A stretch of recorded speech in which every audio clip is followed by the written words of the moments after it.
Hello friends, welcome to my channel Soli Swasthi. कैसे हैं आप सब फ्रेंड्स? आज हमारा टॉपिक है जीवन, लाइफ एक जर्नी है। ये सब तो हम सारे लोग जानते हैं कि जीवन एक यात्रा है जिसमें हम निरंतर चलते रहते हैं। एक रास्ता है जिसमें हम चलते रहते हैं, लेकिन कैसा रास्ता है? ये ऐसा रास्ता है जिसको हम खुद चुनते हैं। ये एक ऐसा रास्ता है जिसको हम खुद स्वयं चुनते हैं। जी हाँ मित्रों, हमें लाइफ तो मिली है, ईश्वर ने दी हमें, लेकिन इसके रास्ते, हम किस रास्ते पर चलें, ये भगवान ने हमारे ऊपर ही छोड़ दिया, जिसको कि हम फ्री विल के नाम से भी जानते हैं। स्पिरिचुअल जर्नी में ये एक बहुत इम्पॉर्टेंट टर्म है, फ्री विल, या कहिए कि सिंपल जर्नी में भी, जो सिंपल नॉर्मल जर्नी में भी फ्री विल, मतलब हमें हर चीज़ खुद से चुनने का अधिकार होता है।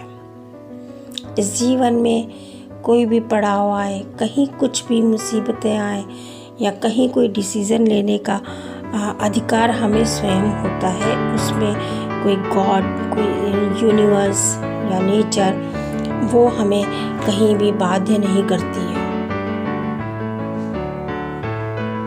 हमें अपने डिसीजंस खुद लेने का पूरा स्वतंत्र अधिकार होता है। तो मैं ये बताना चाहती हूँ कि ये जो रास्ता है, जीवन रूपी जो रास्ता है, ये रास्ते हमको कई मिले हैं। जीवन एक मिला है, पर जीवन के साथ हमको दो रास्ते मिले हैं। देखिए फ्रेंड्स, कहते हैं ना कि एक सिक्के के दो पहलू होते हैं। अगर एक सिक्का है तो उसके दो पहलू हैं, हेड एंड टेल्स। इसी तरीके से लाइफ है तो उसके भी दो हैं कि सुख और दुख, दोनों ही जीवन के इम्पॉर्टेंट पार्ट हैं। इसी तरीके से अगर ये जर्नी है तो इसके भी दो रास्ते हैं।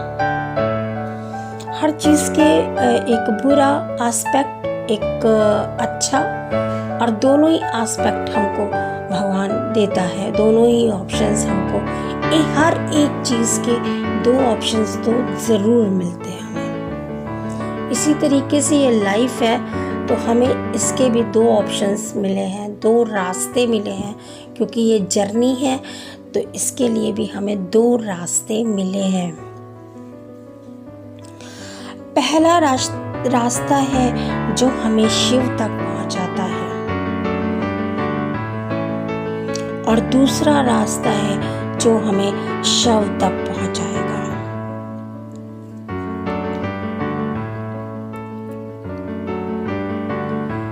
हम इनमें से कौन सा रास्ता चुनते हैं, ये हमारे ऊपर ही डिपेंड करता है, क्योंकि इस डिसीज़न में कहीं भी कोई भी किसी का भी कोई इंटरफेरेंस नहीं रहता है। किसी तरीक़े का फोर्स या प्रेशर हमारे ऊपर नहीं रहता है। ठीक है दोस्तों, तो जो शिव का रास्ता है वो हमें परमात्मा तक पहुंचाएगा, और शव का रास्ता हमको प्रेत आत्मा तक पहुंचाएगा। ये चुनते वक्त हम पूरी तरीके से स्वतंत्र हैं, फ्री हैं। ठीक है, अब हमको कौन सा रास्ता पसंद है, हम किस रास्ते पर चलना चाहते हैं, ये हमें खुद से चुनना है। या वो रास्ता जिस पर हम शिव बनकर इस दुनिया से जाएं, या वो रास्ता जिस पर हम शव बनकर इस दुनिया से जाएं। रास्ता चुनने का अधिकार हमारा स्वयं का है, आपका स्वयं का है। मगर अगर हम सोचें कि रास्ता तय करने के बाद उसके परिणाम को हम बदल दें नेचर, तो ये नहीं हो सकता। वो तो फिर परमात्मा के ही हाथ में है।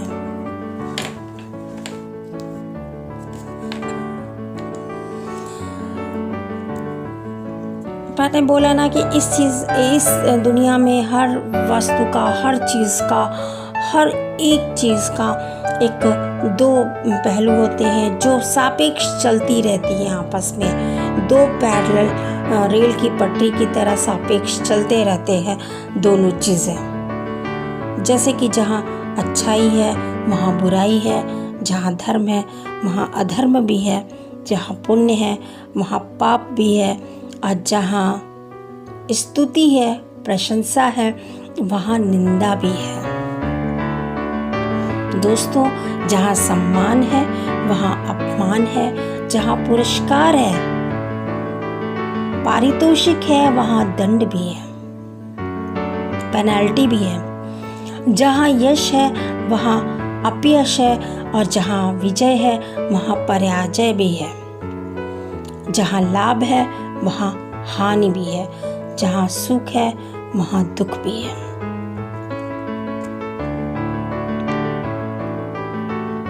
जहाँ उपलब्धियां हैं, अचीवमेंट्स है हमारी, वहाँ हमारी लॉसेस भी है, पेन्स भी है।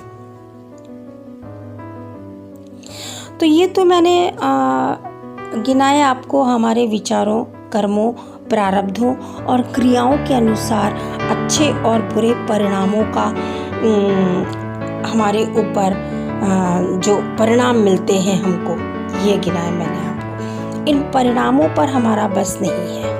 वो कहते हैं ना भगवान श्री कृष्ण गीता में कि कर्म करो पर फल की इच्छा मत करो। तो ये तो मैंने आपको फल गिनाया कि सम्मान है, अपमान है, ये अच्छा पाप है, पुण्य है, यश अपयश, विजय पराजय, लाभ हानि, ये हमारे हाथ में नहीं है।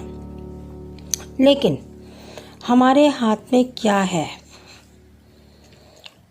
लोगों से हमें अपयश मिले या यश, सम्मान मिले या अपमान, प्रशंसा मिले या निंदा, ये हमारे हाथ में नहीं है। परंतु हमारे हाथ में है हमारा कार्य, हमारा आचरण, हमारे विचार, हमारी वाणी, हमारे शब्द, हमारा व्यवहार। यही हमारे अंतिम लक्ष्य को तय करते हैं। हमें इन सबको ध्यान में रखते हुए अपने विचार, मानसिकता, कर्म और आचरण को शुद्ध रखना चाहिए। अगर हम अपनी इन चीज़ों को शुद्ध रखेंगे तो ये शिव बनने का रास्ता है, और अगर यदि हम इन सब चीज़ों को अशुद्ध रखते हैं तो ये शव बनने का रास्ता है। शुद्ध रखने के लिए हमको अपने दोषों पर, अपने इश्यूज़ पर, अपनी वीकनेस पर, अपनी कमज़ोरियों पर, अपने नेगेटिव पॉइंट्स पर वर्क करना होगा। अगर आपको लगता है कि आप में क्रोध बहुत ज़्यादा आता है, बेवजह आता है, तो आप समझ जाओ कि ये आपको शव की तरफ ले जा रहा है, शव के रास्ते की तरफ ले जा रहा है। तो क्रोध को अपने पॉजिटिव एनर्जी में कन्वर्ट करने की कोशिश करिए। इसी तरीके से बहुत से ऐसी चीज़ें हैं जो हमें निगेटिव चीज़ें हैं जो हमें शव के रास्ते पर ले जाती हैं। जैसे कि हमारा लोभ, लालच, ग्रीडीनेस हमको शव के रास्ते पर ले जाता है। उसके विपरीत संतोष, सेटिस्फैक्शन, वो हमें शिव के रास्ते पर ले जाता है।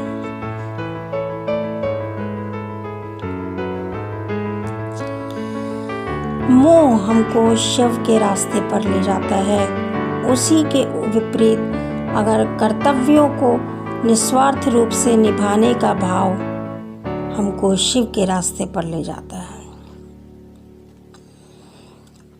क्योंकि मोह जो होता है वो हमको अनावश्यक ही अधिकारों से जोड़े रखता है, अनावश्यक अधिकारों से जोड़ के रखता है मोह हमको। और जब हम मोह से मुक्त हो जाते हैं तो हम कर्तव्य परायण की दिशा में और ज़्यादा अग्रसर हो जाते हैं और हमें अनावश्यक जो बोझ लेके हम चलते हैं वो ख़त्म हो जाता है दिमाग पर। हम अपनी हार को निगेटिव जब समझते हैं, उससे कुछ निगेटिव लेसन लेते हैं, तो उसको वो हमें शिव की तरफ ले जाता है।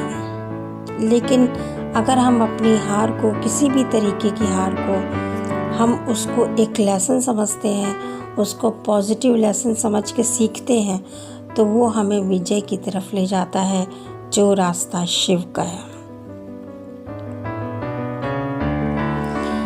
अपनी सेक्सुअल एनर्जी को, अपनी सेक्सुअल डिज़ायर को बुरी रास्ते पे ले जाना शिव का रास्ता है।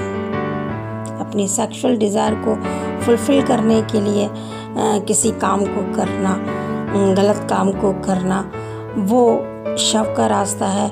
बल्कि अपनी उस एनर्जी को अपनी क्रिएटिविटी की तरफ टर्न कर लेना शिव का रास्ता है। अपनी हॉबीज को टाइम देना, अपनी क्रिएटिविटी, अपने इंटरेस्ट को और ज़्यादा क्रिएट करना, अपनी क्रिएटिविटी को नई दिशा देना, वो शिव का रास्ता है।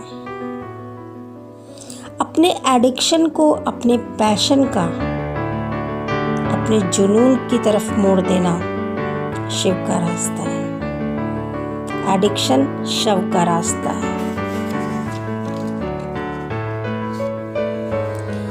यही कुछ गुण हैं और कुछ दुर्गुण हैं जो हमें अपने व्यक्तित्व के निर्माण में, अपने आचरण में, गुणों में शामिल करने चाहिए।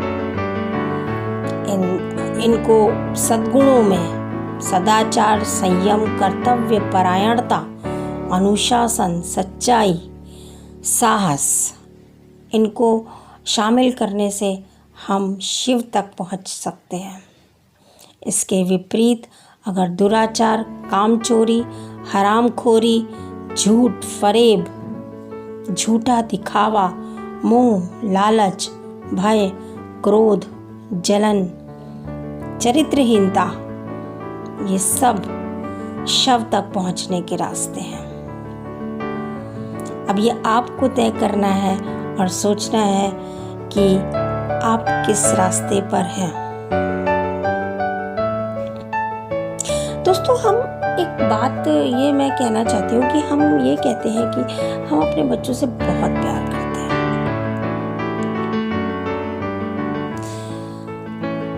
लेकिन कभी ये सोचा है कि प्यार में और मोह में क्या अंतर है? कहीं हम इतना प्यार तो नहीं करने लगे कि उनकी कमज़ोरियों को हम ओवरलुक कर देते हैं, उनको नज़रअंदाज कर देते हैं और उनकी कमियों को देखकर हम इग्नोर करते हैं और लोग हमें बताने की कोशिश करते हैं, तब भी हम अपने बच्चों का पक्षपात करते हैं। तो ये प्यार नहीं है, ये मोह है। और ये मोह जो होता है वो रिश्तों में, रिश्ते दो लोगों से मिलकर बनते हैं, एक का रिश्ता एक के साथ। तो जो मोह का जो जाल है, ये केवल एक इंसान को नहीं बल्कि दोनों इंसानों को, उस रिश्ते में बंधे हुए दोनों इंसानों को शिव के रास्ते ले जाता है। जिस तरीके से हमने महाभारत में देखा, धृतराष्ट्र ने अपने पुत्र दुर्योधन की सारी बातें मानकर उसको खुद गर्त के पतन के गर्त में ढकेल दिया। उसको सही गलत समझाने के बजाय उसके जायज़ नाजायज़ सारे जिद पूरी करते हुए। तो रिश्तों में ये प्यार नहीं होता, ये मोह होता है। ये मैंने एक एग्जाम्पल दिया। इसी तरह किसी भी रिश्ते में पति पत्नी का रिश्ता है, अगर वो एक दूसरे को गुलाम बनाकर रखना चाहते हैं, एक दूसरे को बंधन में रखना चाहते हैं, तो वो प्यार नहीं है।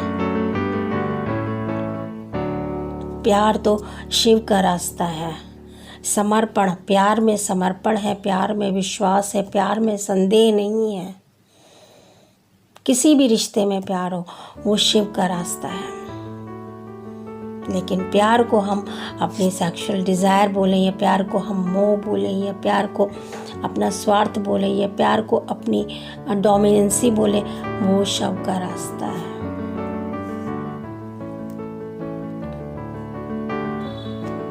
तो इस पर विचार कीजिए और सोचिए कि आप किस रास्ते पर चल रहे हैं और आप किस रास्ते पर चलना चाहते हैं।